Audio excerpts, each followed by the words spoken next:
हरिशरणम। शरणम दीदी। तो कैसे हैं आप लोग? अच्छे हैं दीदी।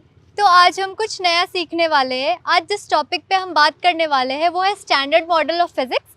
उसमें हम पढ़ेंगे लार्ज हेड्रॉन कोलाइडर के बारे में।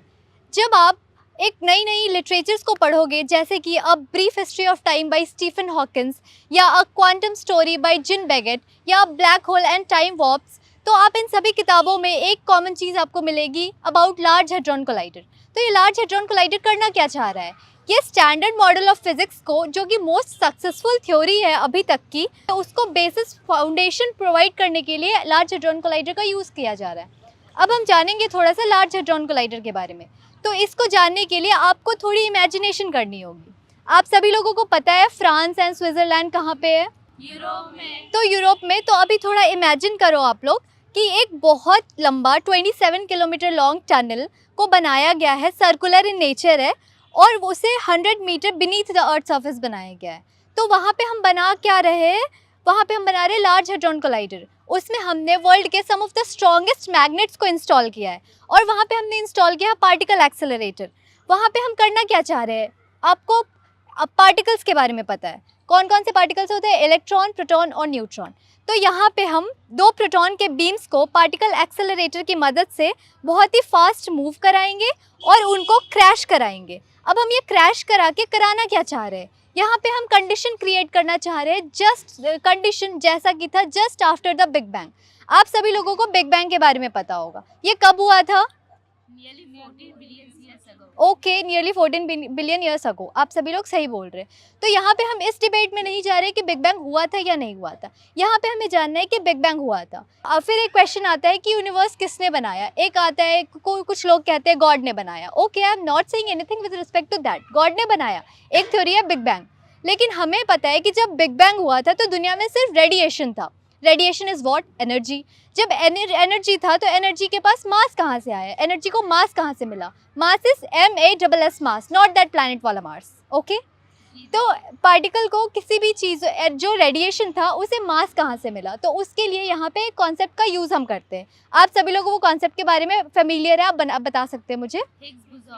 हिग्स बोसॉन के कॉन्सेप्ट हम यूज़ करते हैं। आप लोगों ने मिस्टर पीटर हिग्स के बारे में भी सुना होगा भी, the person who got Nobel prize in for his work in Higgs boson died recently. तो यहाँ पे अभी के लिए आप इतना समझ लीजिए, Higgs boson in physics is that particle which is responsible for imparting mass to everything. तो दैट इज हिग्स बोसॉन।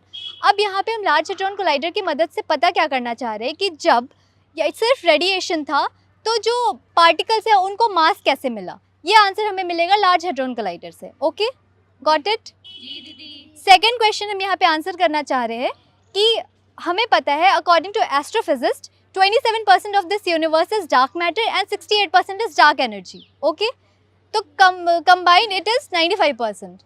तो 95% हमें यूनिवर्स का नहीं पता है। Dark matter here not nothing to do with black hole. Dark matter here is invisible and dark energy is something which is responsible for galaxies moving away from each other. समझ आ गया? जी दीदी। तो यहाँ पे हम ये जानना चाह रहे हैं कि ये सब चीज़ें क्या है। 95% हमें नहीं पता। ये सारे स्टार्स, सन, अभी स्पेस जो हमें पता है, जो हमें दिख रहा है, वो सिर्फ 5% है, और उस 5% का भी 5% हमें पता है। So here we are. तो ये सारे क्वेश्चंस का आंसर हम लार्ज हेड्रॉन कोलाइडर में ढूंढने की कोशिश करेंगे, वहाँ पे जो रिसर्च प्रोजेक्ट चल रहा है। फिर यहाँ पे आता है थर्ड क्वेश्चन जो हम आंसर करना चाह रहे हैं through this large hadron collider, about anti particle. आप सभी लोगों ने पार्टिकल के बारे में सुना होगा, पर क्या कभी आप लोगों ने एंटी पार्टिकल के बारे में सुना है? नहीं। पर ऐसा कुछ होता है, ये नेचुरल एग्जिस्टेंस इसका बहुत ही ज़्यादा कम है। हम सभी को पढ़ाया गया कभी ना कभी कि इलेक्ट्रॉन, प्रोटॉन, न्यूट्रॉन ये फॉर्म करते हैं एटम, एटम फॉर्म करते हैं molecule, and molecule forms everything including us. Okay, लेकिन हमें कभी ये नहीं पढ़ाया गया कि anti matter form anti particle form anti matter. ये कभी नहीं पढ़ाया गया, बट ये होता है। तो हमें यही पता करना है कि ये हमें मिलता क्यों नहीं है। तो थर्ड क्वेश्चन हम लार्ज हेड्रॉन कोलाइडर से यही जानना चाह रहे हैं कि why anti particle is not found. Got it? जी दीदी। तो ये 3 मेजर क्वेश्चंस है जिनका आंसर हम लार्ज हेड्रॉन कोलाइडर के थ्रू आंसर करना चाह रहे हैं। Every educated mind in this world has this basic question.